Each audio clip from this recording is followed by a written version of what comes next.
You are all weirdos. Weird science is the revolution. Weird science is the revolution. Hello, everybody, and welcome back to the Weird Science Comic News program here, where we're going to go through the big news of the week. And really, if you're sitting there thinking, what does the big two need?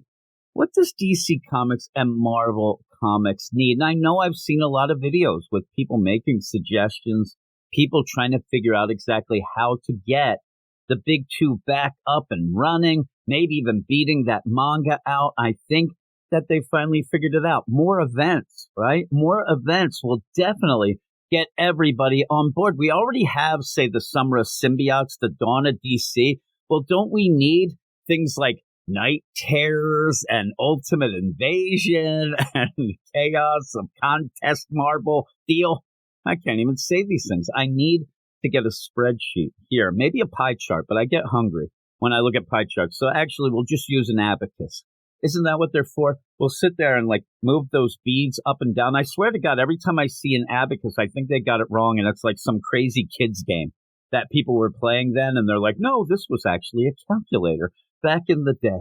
A calculator it was, but I think I need a calculator to actually figure out, what is going on with all of these darn events. We're going to start with DC as we always do. And here we go. Night Terrors. Night Terrors. Wasn't that a song back in the day by Bob Seger? I think it was. Night Terrors makes summer of 2033 spookier than ever. It's funny, too. You have this Night Terrors. And, of course, you're going to put that out in the spookiest months of the year. The summer months, where all the spooky things happen. Night Terrors is a new horror-themed event launching the summer of 2023 from writer Joshua Williamson and artist Howard Porter, Gilliam March, and more. Of those, I think my favorite is the End More. I always like End More's art, always kicks butt. Actually, I do like Howard Porter and Gilliam March. Joshua Williamson, I don't know. This is something with people going, oh my God, that Dark Crisis, that stunk. Why are they giving him another event? First off, this is kind of like a set aside, its own little thing. And Joshua Williamson with stuff like Nailbiter. And even that new one he has, that Dark Ride, I think it might be called. He actually seems to like the horror stuff. And maybe he'll actually write a horror story, not write something that ends up becoming a horror story, right? We always have our fingers crossed. Throughout July and August, the spookiest months of the year, DC will put out 2-issue miniseries that will show a hero or villain facing a horrific fantasy within a nightmare realm, if I could talk, which will also have an impact on the real world. And this reminds me, if you have been reading DC Comics for a little bit of time, during the New 52, John Layman, at the end of his Detective Comics run, he had a story called Gothtopia, where it was like the dream deal, more like an idyllic Gotham, but there was a dark undertone, right? And it ended up where the funny play is, it says here that it will have impact on the real world. If you know what I'm talking about, you're going to get a chuckle. If you remember the Gothtopia story, it really didn't have an impact on the real world, except in the Catwoman book by Ann Nocenti, because she didn't quite understand the rules, and it did carry over into the real world where I think it was Selena working at like a crisis hotline. It made no sense. It made me giggle, though, back in the day. But that's what this kind of reminds me of. I mean, you get 2 issues. That's very reminiscent of something like a Convergence. And again, if you're into this, you get something to read. But I like that it's just kind of separate. You don't have to deal with this, I don't think, as far as I can tell.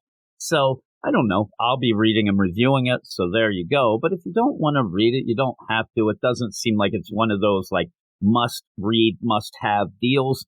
Just have some fun in the spookiest months of the year, because usually around July and August, that's when I start pining for all the spooky stuff, because it is my birthday. And each year that comes by, it does become more of a horror show. The publisher teased the event saying Night Terrors is a miniseries in which Batman, Superman, and Wonder Woman find the body of one of their earliest enemies in the Hall of Justice. Their investigation takes them past the land of the living, beyond the land of the dead, into the realm of nightmares. The only way to save the world is to call on a help from an unlikely hero, Dead Man.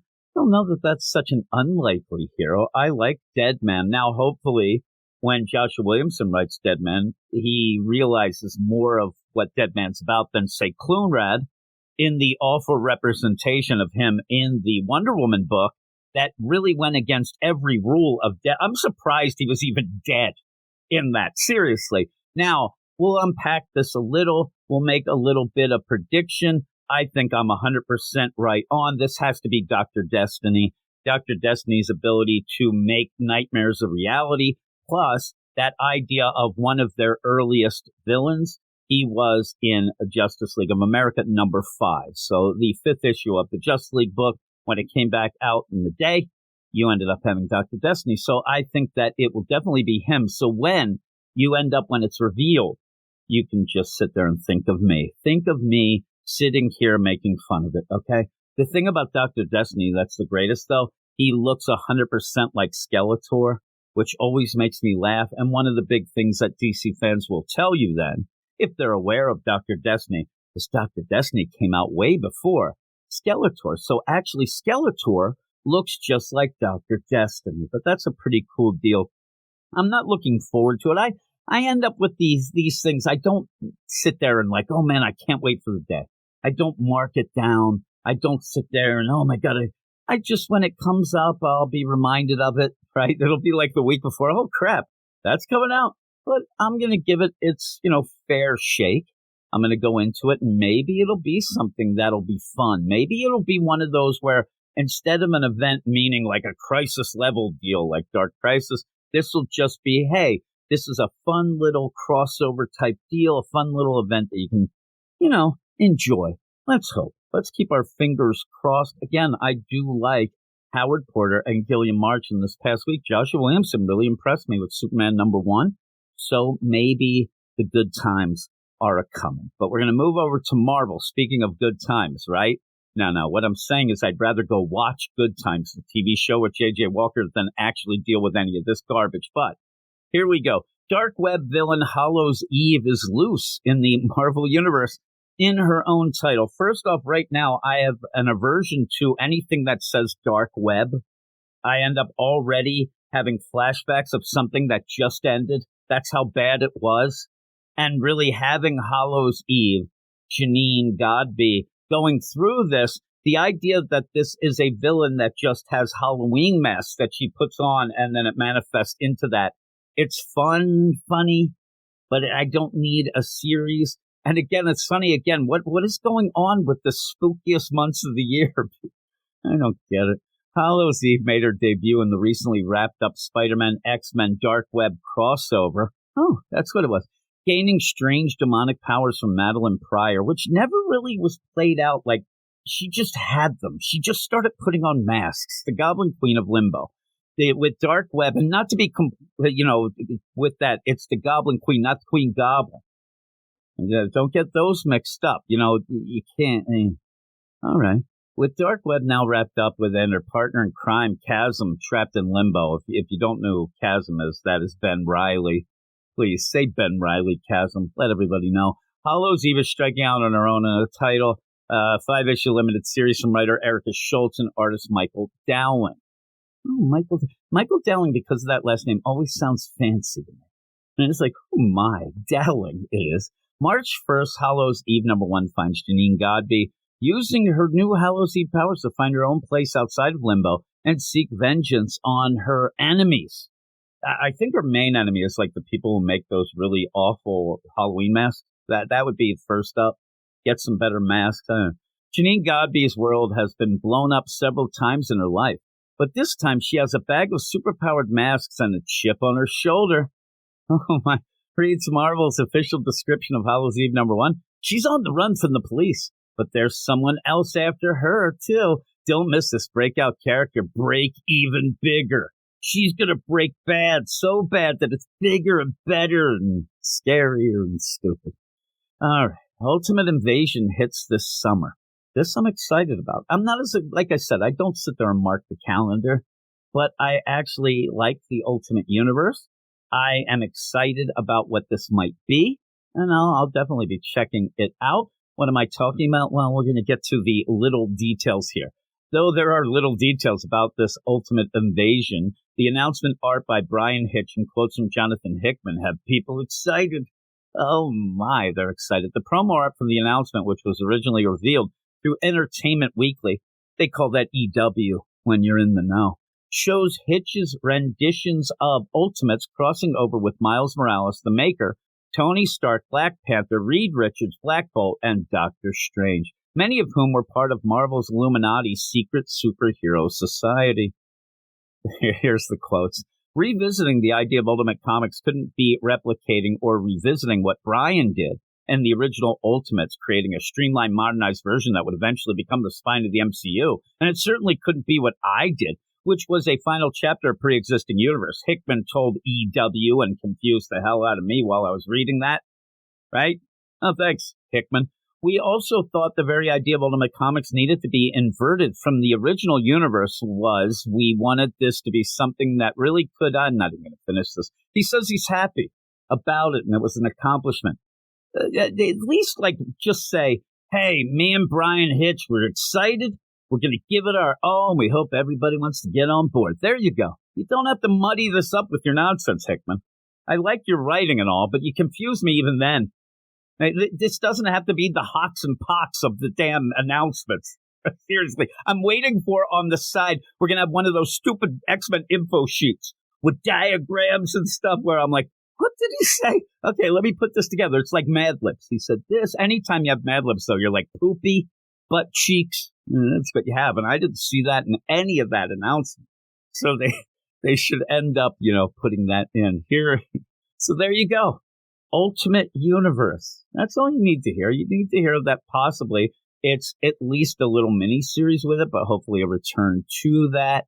We'll see how it gets redone, how that sets up. I trust Hickman. The funny thing is I do like Brian Hitch's art. I think most people do. But they had the two announcements this past week, one being that Ultimate Universe one, the next one being this Marvel's Contest of Chaos.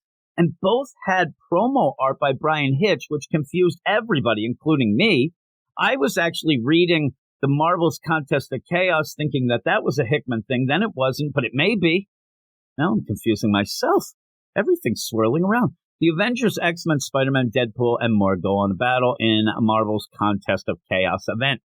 While little details are known about this one as well, what it's going to be or whatever, Marvel released Brian Hitch promo art in the quote, an upcoming Marvel Comics saga that challenges your favorite heroes to embrace their inner chaos. Ooh-wee.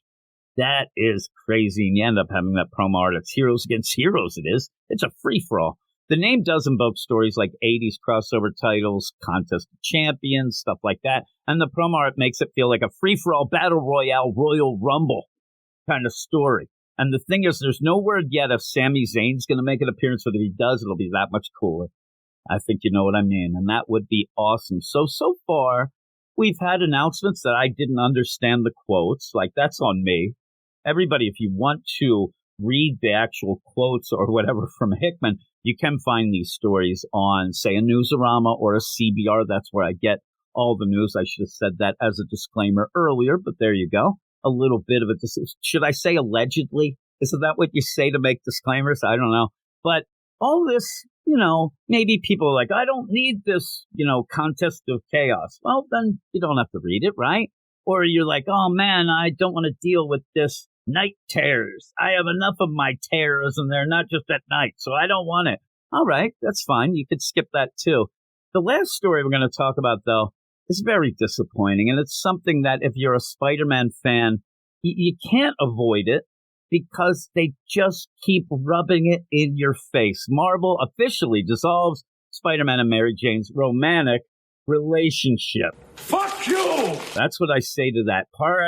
Peter Parker says he now loves his ex-girlfriend, Mary Jane Watson, only as a sister or a best friend in Marvel's Amazing Spider-Man number 20. I gotta hit it again. Fuck your chicken strips! Yes. Why?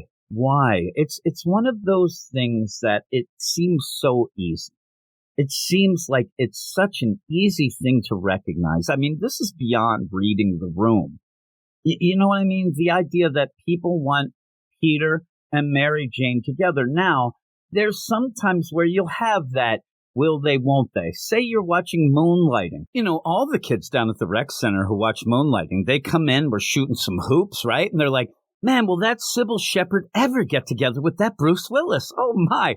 The thing is, there's the danger of if they do get together, then that ruins the whole dynamic of the show. You know, Moonlighting, it'll ruin it. It's not on anymore, so I guess they ruined it, right? I don't even know if anybody knows what I'm talking about, but that's not what we have with Peter and Mary Jane. There's no like, oh my God, if they get together, it ruins the dynamic of everything. No, that's what people want. Just give them what they want. I mean, seriously, one of the big problems there, though, is Spider-Man keeps being one, if not the best-selling book of every month. So they're like, screw it. Let's just rub it in their face. And that's the problem. They're rubbing it in our face. So let's continue. Amazing Spider-Man number 20 comes from guest writer Joe Kelly, guest artist Terry Dodson, guest anchor Rachel Dodson, and letterer BC's Joe Caramagna. And I will give credit where credit is due for this number 20. The lettering's pretty good. So Joe Caramagna, thumbs up. The art looked unfinished and just terrible. I know that the Dodsons are way better than that. Some might disagree, but I think so. Joe Kelly, get him out of here. I know that he has fans from back in the day. This was cringe. It was, and then to have him do the duty here of having him say, Peter Parker, hey, I think that man. Why is that? Why can't Zeb Wells get some balls and do it himself? Why do you get a guest writer in that maybe you're counting on having some goodwill, that people are like, okay, at least, you know, Zeb, because what I think is happening here is I think that in the next bunch of issues, because don't think that we're going to find out everything in issue number 21. We're going to find out, and they even point it out, we're going to find out in the arc up to 25 and 26. So they can't even just tell us in an issue. So all of that said and done, I kind of get that idea that they want you to be angry because then Zeb Wells will make everything better and then be applauded. And oh my God, you fixed it. Damn that, Joe Kelly.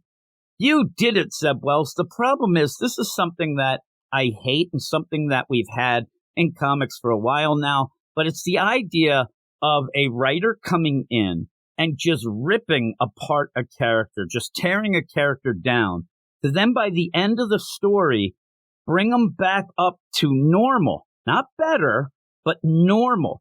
Reset that and get applauded for it.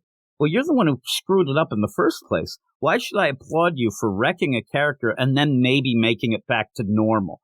Tom King tries to do this a lot with his books. All of a sudden, the last issue, let's go, oh my God, what you were doing, I see now. He's not bad. He's just what he always was. Oh my, and then he gets applauded. But why are you applauding somebody who's just fixing their nonsense? And that's what if Zeb Wells at the end of all of this says, oh man, Mary Jane isn't really married with kids and her and Peter might date later. No, that's not what is going on here. If it ends up being, oh man, it's Mephisto at it again. He changed this, that, and the other thing. And now it's back to what we had 30 issues ago. Why? Then you just tell me I wasted my time. I think that's what's going on. I think there's some would just going on. And we're going to find out, oh, this hasn't really been happening.